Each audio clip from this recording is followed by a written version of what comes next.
Dobry wieczór Państwu. Dziękuję za to, żeście jednak bardzo, według mnie, tłumnie przyszli na to skromne spotkanie. Bardzo mi przyjemnie.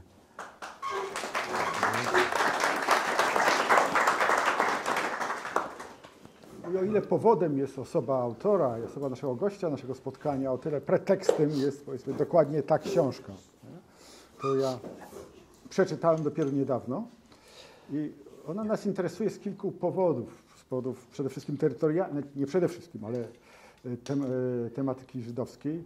Drugiej terytorialnie, ponieważ znamy z reguły te miejsca i często wiemy coś o wydarzeniach, które tu są opisywane lub echa tych wydarzeń są tu opisywane. Ale także sam tytuł, jakby przesłanie, strefa niepamięci,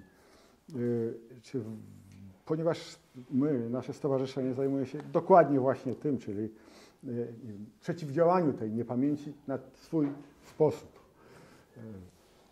Co pan Pytlakowski, dziennikarz polityki, znany jest z dziennikarstwa śledczego, jest zainteresowany szczególnie światem przestępczym, prawda? Przynajmniej te pierwsze, zwłaszcza zorganizowanym światem przestępczym. Wiem też, że jest zaawansowany. Bo ja lubię porządek. I jest też zaangażowany, nazwijmy to obywatelsko, nie? Po stronie demokracji, wolności i tak. Mnie interesuje, skąd, co się stało, że autor taki jak on zajął się tą tematyką, no powiedzmy na bardzo zaawansowanym etapie swojej kariery. Co się stało? Delikatnie mówiąc. No, starałem się to powiedzieć delikatnie. Wjechałem na wakacje, na tydzień wakacji do Augustowa i po drodze pod Szczuczynem wisiał przy drodze baner Ustawa 447 zagraża niepodległości Polski. I to był początek. Czyli to był przypadek, to nie było zaplanowane w pierwszej fazie. To, co pan opisuje... Nie. Skoro zobaczyłem ten baner, zacząłem się interesować, kto go powiesił, z jakiego powodu, dlaczego w takim dziwnym miejscu, bo to było właściwie, to nie była wieś, jakieś zabudowania w oddali i plac, gdzie sprzedawano figurki ogrodowe, głównie aniołki, jakieś Matki Boskie, nie, święte bardziej figurki, w cenie niewygórowanej. Nawiązałem znajomość z panią, która sprzedawała i to była żona autora baneru. Pomyślałem wtedy, że człowiek, który wiesza taką treść na swoim płocie, obok swoich figurek, ma jakąś fobię, czegoś się strasznie boi. Przecenia znaczenie czegoś, co nazywa ustawą 447, nie ma pewnie o tym zbyt dużego pojęcia, natomiast on sobie wyobraża albo w rozmowach, jakie prowadzi, ktoś go w tym utwierdza, że rzeczywiście niepodległość Polski jest zagrożona, bo przyjdą, w tym przypadku wiadomo, że chodzi o Żydów i będą odbierać swój majątek. I wtedy pomyślałem, że właściwie i historycy, i publicyści, reporterzy dosyć dobrze zdokumentowali temat zbrodni. Powody, dla których dochodziło do pogromów, nienawiść, jaka panowała albo jaka się rodziła. Natomiast jakby przeszli do porządku dziennego nad stanem posiadania, nad majątkiem, nad tymi domami, posesjami, placami. Przecież te miasteczka, te sztetle przedwojenne, to nieraz były w 90% żydowskie. I cała własność, te 90%, należała do Żydów. Nie zachowały się, albo prawie nie zachowały się archiwa, zapisy w archiwach dotyczące działek, hipotek. Raz, że w czasie wojny spłonęły, dwa, że podobno po wojnie również po raz drugi spłonęły. W tych miejscowościach, które mnie szczególnie interesowały, Archiwum Państwowe w Łomży miało już tylko akta procesów, które po wojnie się toczyły, z których szczątkowo można było się dowiedzieć, się zorientować, ale one były przeważnie niedokończone, kartki pourywane.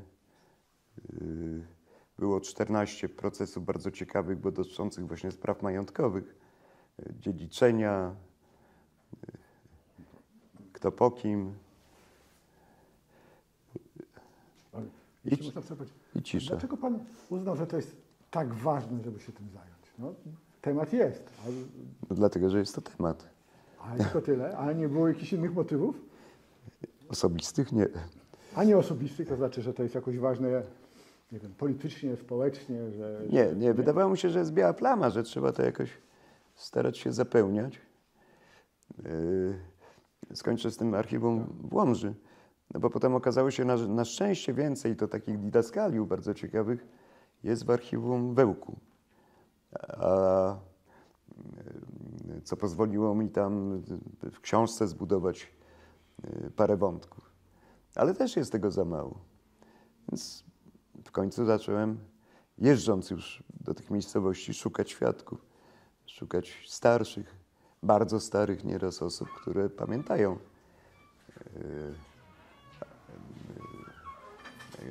które z przekazów rodzinnych, bo już raczej nie z własnej pamięci, weszły w posiadanie jakiejś wiedzy, która z mojego punktu widzenia może być przydatna. Szukałem też miejscowych przewodników, czyli osoby, dzięki którym w obcym dla mnie terenie mogłem się poczuć bardziej swojsko, swobodnie, ponieważ dzięki ich uprzejmości mogłem poznać te okolice, poznać kilka fajnych historii. Tu są te osoby.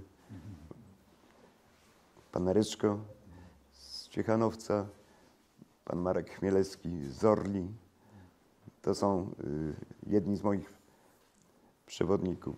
Nazywa pan to wędrówką po krainie mienia bezspadkowego. To nie tak, ale to taka fałszywa nazwa. Bo wiadomo, bezspadkowe Nie istnieje. to jest taka Taką, po swoista której nie fikcja. zgłosili się To mienie najpierw nazywano mieniem po niemieckim, po żydowskim, potem dopiero bezspadkowym. I jeszcze jedna była i opuszczone. Na końcu już definitywnie. Tak. A kiedy, czy rozumiem, to w toku tych poszukiwań pojawiła się kwestia niepamięci. Dopiero, tak? Że nie startował pan z myślą o przywróceniu pamięci, tylko po prostu realizował pan temat. A ta niepamięć jako główny motyw, taki jest tytuł książki i chyba takie jest jej przesłanie. Kiedy się pojawiło ta refleksja? No kiedy właśnie zacząłem zderzać to, co widzę, z tym, co czytam w dokumentach albo w księgach, że dominowała niepamięć. W czasach współczesnych nam, kiedy jeździłem po tych miejscowościach, byłych sztetlach, zapomniano, że były to sztetle. Właściwie wyczyszczono dosyć skrupulatnie. Można powiedzieć, jak gumką z zeszytu, tak Erwin Kruk, kiedyś pisarz mazurski, mówił o tym, co się stało z pamięcią o mazurskich pisarzach. Wymazano ich jak z gumką z zeszytu. Tu też wymazano, użyto tej gumki i ta gumka jest ciągle w użyciu, bo to są kompletnie puste przestrzenie pamięci, nikomu niepotrzebne. Ludzie, którzy mieszkają na miejscu, mają zupełnie inne problemy. Żyją dniem dzisiejszym. Właściwie kiedy dowiadują się, że przed wojną w tym mieście mieszkało więcej Żydów niż Polaków, więcej wyznawców mojżeszowych niż katolików, to się dziwią, nie chcą wierzyć początkowo, ponieważ nikt ich tego nie nauczył, nie przekazał.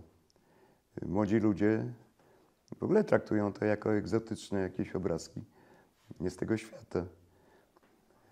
Zapomina się o tym, że na obrzeżach tych miejscowości są cmentarze, które kiedyś były cmentarzami, a teraz to ruiny po cmentarzach, że o to trzeba zadbać.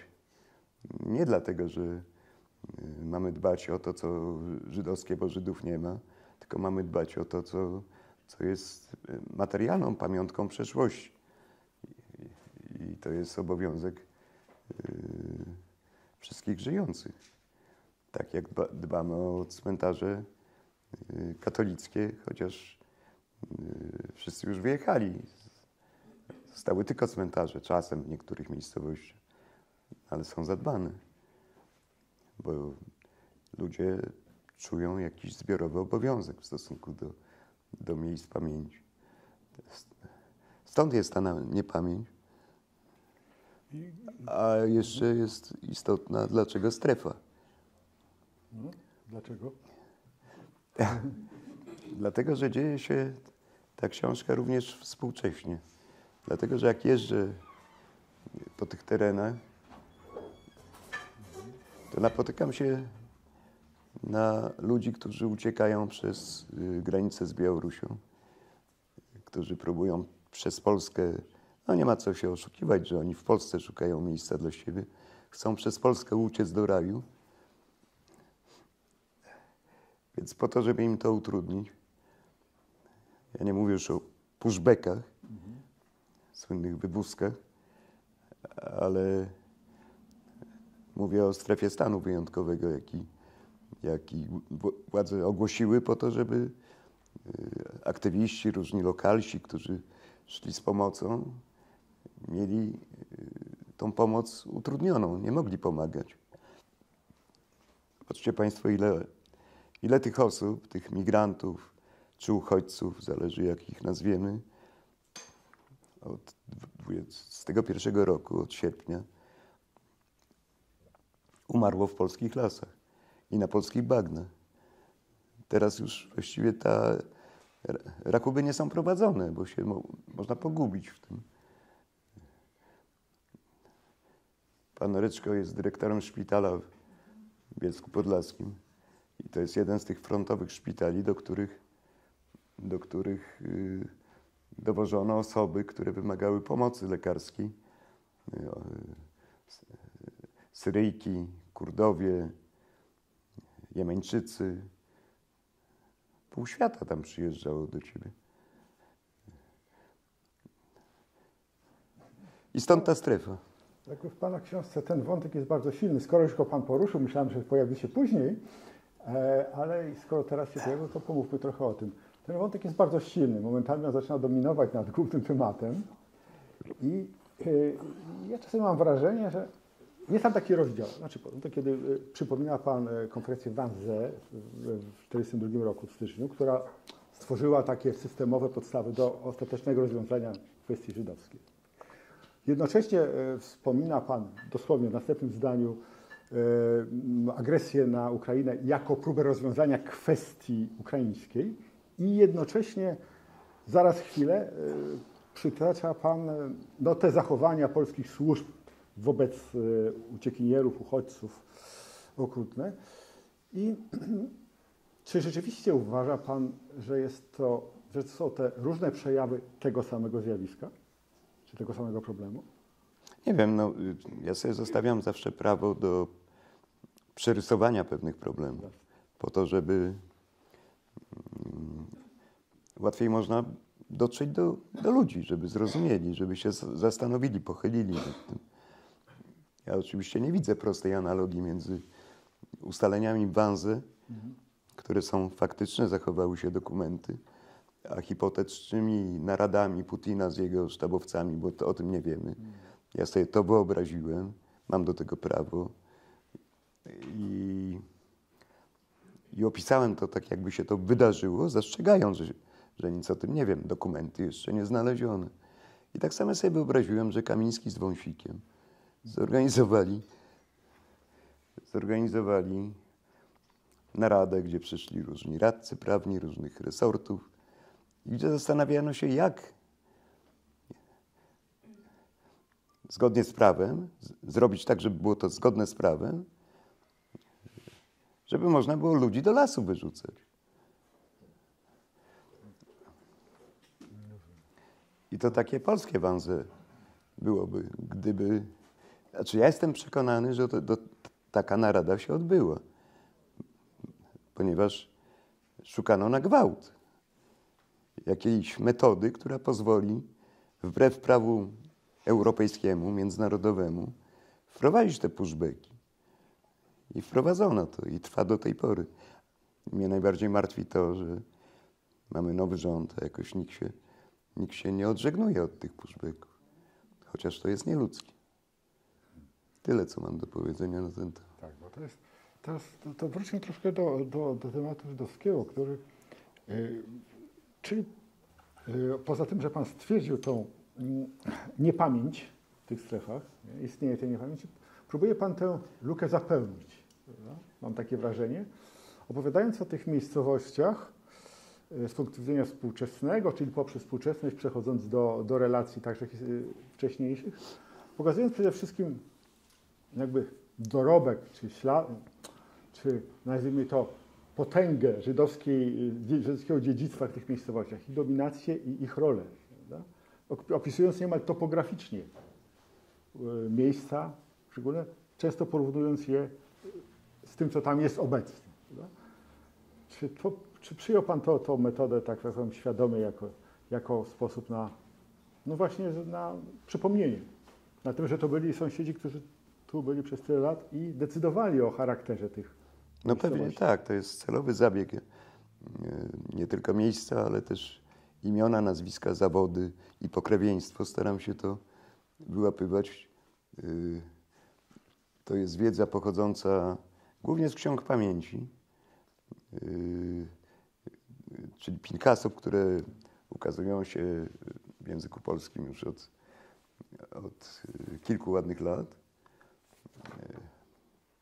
a które były w języku hebrajskim i angielskim spisywane zaraz po wojnie, bezpośrednio po wydarzeniach, przez świadków, przez rodziny osób, którym nie udało się ocaleć. Różni byli autorzy relacji, ale je łączyło jedno. One wszystkie były takim autentycznym zapisem emocji, straty, litanią żalu. I bardzo często opowiadały o życiu tuż przed wojną w Sztetlu, gdzie Żydzi żyli po sąsiedzku z Polakami i na czym polegały te ich wzajemne relacje. Dla mnie to były szalenie ciekawe opowieści z dużą dozą właśnie opisów i miejsc, i ludzi, z nazwiska osób cennych dla społeczności albo jakichś oryginałów lokalnych, siłaczy żydowskich, Zapamiętałem śpiewaków. historię skrynek, tą bardzo miłości takiej troszkę platonicznej między Polakiem, znaczy takiej niezrealizowanej, Ale to jest niespełnionej. To jest historia dziecka 10-letniego, z którym udało mi się teraz porozmawiać. On, leciwy pan, który wspomina swoją miłość do starszej żydowskiej dziewczyny. Mało brakowało, aby pojechał do niej, do Izraela po wojnie, bo ona ocalała, przeżyła wojnę. On się w niej straszliwie kochał, ale żona go powstrzymała. No tak. No bo się myślę, że tak. No tak, wiele pięknych historii się nie spełniło. Dzięki. To się rzuca bardzo w oczy przy lekturze tej książek. Takie właśnie jakby odtworzenie miejscowości właściwie niemalże geograficznie, niemalże topograficznie, miejsca po miejscu, jego roli i ludzi, którzy w tym brali udział. To jest pewnie, znaczy to jest na pewno ciężka praca. No, tym bardziej, że czas, który pan, jeśli zaczął pan w 21 roku, tak jak pan pisze, to szybko to musiał pan robić w dużym natężeniu. A jak to się panu udawało docierać do tych ludzi? Bo to jest zdumiewające trochę. Troszkę wiemy o takiej pracy, żeby trafić na tylu wartościowych ludzi w takim krótkim czasie, tylu interesujących, takich troszkę niespodziewanych. Pan miał szczęście, czy coś więcej? Nie wiem, nie. Jakoś się udało. Czasem docierałem do tych osób, czasem nie wpuszczano mnie za próg, że powiem obrazowo. Tak, to jak pan przedstawia swoją pracę, jest taki bardzo profesjonalny, zdystansowany. Tu, teraz, jak rozmawiamy, taki, można powiedzieć, bez emocji nieco. Nie? Takie. Natomiast nie wierzę, żeby pisząc tę książkę, kończąc, nie miał pan jakiegoś przesłania. To znaczy nie chciał czegoś osiągnąć. No to się nie da chyba tak, być aż takim zdystansowanym do rzeczywistości. Nie? Czy liczył pan na to, że to coś zmieni? Że ta pamięć, którą powiedzmy przywrócimy dzięki tej książce, czemuś posłuży? Nie? Czemu będziemy lepsi? Co się może wydarzyć lepszego z tego powodu? Nie wiem, górnolotnie to można właściwie każdy cel nakreślić. Że chcemy edukować, uczyć młodzież, przekonywać. No wszystko można pod to podciągnąć. Nie, chciałem napisać porządną książkę na temat, którego nie opisywałem wcześniej. Miałem tą szufladkę, jak pan zauważył, speca od przestępczości zorganizowanej, bo lubiłem porządek. Natomiast dlatego zorganizowana, był porządek. Niezorganizowany, bo to chaos, tak. Nie, natomiast nie trzymałem się kurczowo jednej półki. No, jestem reporterem, więc i to nie młodym. No więc różne tematy dopadały mnie w życiu i fascynowałem się nimi. A potem zmieniałem temat. Zmieniałem zainteresowanie. Powstawały inne książki. Znaczy pisarz czy reporter nie pisze dla sztuki. To też, to jest ważne, żeby ten odbiór był taki, jak sobie zamierzył. No ale się z tego żyje po prostu. No to jest tworzenie relacji, opisów, wszystkiego, co wymaga twojego warsztatu. Po to, żeby przeżyć kolejny rok, czy kolejne pół roku. Za uciułane pieniążki. Może to zabrzmiało tak cynicznie i tak się mało duchowo, ale taka jest prawda. Wszyscy rozczarowani patrzą. No.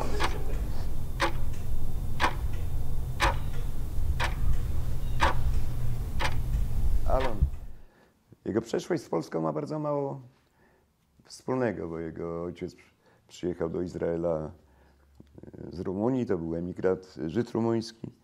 Mama urodziła się już w Izraelu, jej rodzice pochodzili stąd, ale w ogóle o Polsce nie było w domu rozmowy. Z Sokołowa Podlaskiego, pradziadek jego pochodził, ale miał straszny żal do Polski. Nigdy nie wyjaśnił, o co chodzi. A w Alonie nie było ani krzty jakiejś takiej pretensji do przeszłości też. Żył dniem dzisiejszym, przyjechał do Polski, zakochał się w dziewczynie z Lublina, ożenił się, mają 2 dzieci i tu mieszka, uczy się polskiego. Ja wymyśliłem historię, on się na to zgodził, żebyśmy pojechali do tych wszystkich takich bardzo wrażliwych miejsc, do Jedwabnego, do Radziłowa, gdzie tam się da, tam, gdzie dochodziło do pogromów. I żeby on opowiadał ludziom, że szuka zegara, pamiątki po swoim pradziadku, o której się dowiedział niedawno, od jakiegoś stryjka, że wymyśliliśmy imię i nazwisko tego pradziadka, Kołomyjski się nazywał. A w tym zegarze miało być wydrapane jakaś informacja dla rodziny, którą pradziadek zostawił. Nie wiadomo, co to za informacje. Czy pozdrowienia zwykłe, a może miejsce, gdzie ukrył jakieś precjoza, może to kogoś zainteresować by mogło. I tak żeśmy z tym Alonem chodzili po tych ludziach w tym Jedwabnem. On się bardzo bał Jedwabnego, no bo czytał trochę. I pomyślał,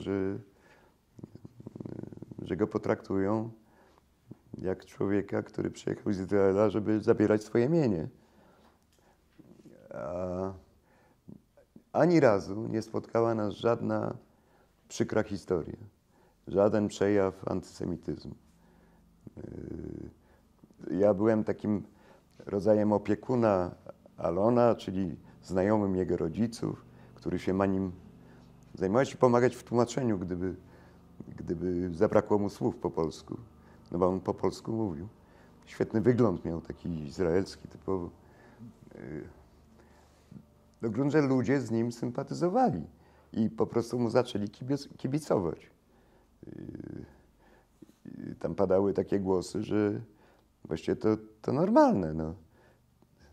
Gdybym ja miał pradziadka, który by mi zostawił zegar, też bym go szukał. I chcieli mu pomóc. No, widzieli gdzieś podobny, myśmy mieli nawet zdjęcia tego zegara, bo żeśmy Mogliby jeszcze znaleźć i wtedy byłby wymyślili. kłopot. No właśnie. Nie, ale Byłby kłopot. to już abstrahując od samej zabawy tej formy takiej, no to typowa prowokacja dziennikarska. To bardzo fajne były i ciekawe i budujące te relacje z tymi ludźmi w tych miejscach, gdzie, no, tak jak Jedwabne, oni wszyscy czują taki syndrom oblężonej twierdzy, tak? Bo są ciągle 10 lipca, przyjeżdżają ludzie z całej Polski no i oni się czują, że są atakowani, chociaż tak nie jest. No właśnie nie, no za co miałbyś poczucie winy ze swoich pradziadków? No proszę cię. Nie chodzi o poczucie winy. Chodzi o taką nieumiejętność porozumienia. Nie umiemy się porozumiewać ciągle. A pomyślałem, że ten Alon, gdyby jego wysłać jako emisariusza zgody w te miejsca, to on by spełnił to zadanie lepiej niż wiele innych osób. Myśmy wymyślili ten zegar. No ja wymyśliłem, biorę to na siebie. Dlatego, że książka, która jest dla mnie bardzo ważna i która w tej książce odgrywa dużą rolę, to jest książka Przez ruiny i zgliszcza, reportaż Canina, który zaraz po wojnie, udając reportera angielskiego,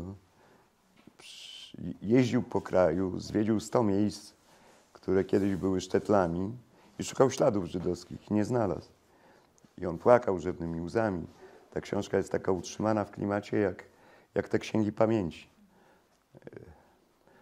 I on opisuje, jak w Kosowie Lackim, 10 kilometrów od Treblinki, wchodzi do jakiegoś mieszkania, gdzie mieszka Polka, ale on poznaje, że to mieszkanie pożydowskie. Charakterystyczny sprzęt, rozkład tego mieszkania. I widzi tam zegar, ścienny zegar, czy stojący zegar, który zepsuty jest, nie chodzi. I on pyta tej właścicielki, co się stało temu zegarowi. No widzisz, stanął i przestał chodzić. czemu go nie naprawisz? No kiedyś bym go naprawiła, ale teraz wszyscy zegarmistrze to byli Żydzi, oni już nie żyją. I został i pożydowski zegar, którego nie można naprawić. Historia tego zegara stała się no takim zaczynem tego pomysłu z Zalonem. Opowiadam o tym, żeby pokazać też atmosferę. Że pytałeś, czy było coś groźnego w tych eskapadach. No właśnie nie. Może to wygasło. Nie, bo my pamiętamy zaraz w momencie pojawienia się książki Grossa i kiedy wybuchła sprawa Jedwabnego w śledztwie No. UPN, no wtedy było trochę groźniej na tym terenie i to było, wrogość była wyraźnie wyczuwalna. No tak, ale to było 23 lata temu.